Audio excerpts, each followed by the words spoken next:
Have you heard about the hunter and the farmer when it comes to running a business? The hunter is the individual that every day leaves the homestead with a spear and says, "It's okay, I'll be back with dinner." And they head out on the savannah and they're trying to catch some business that's going to keep their business alive. You familiar with that type of person? Then you've got the farmer.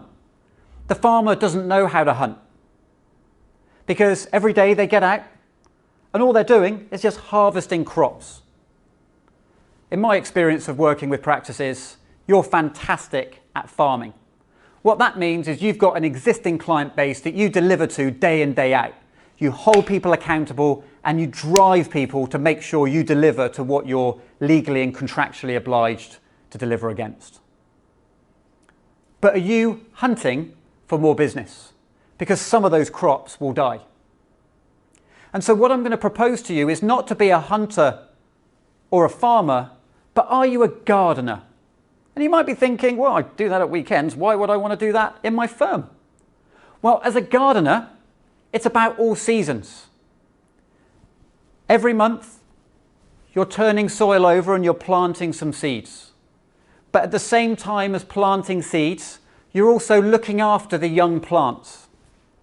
And by looking after the young plants, you know they are going to be your crops in 2 to 3 months' time.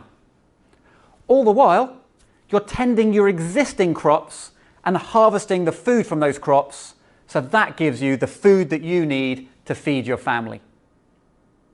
What I notice when I go and work with medium and small-sized firms is they're fantastic at harvesting the crops, but they don't spend enough time planting seeds. And you and I know that you plant a seed today, you cannot make crops overnight.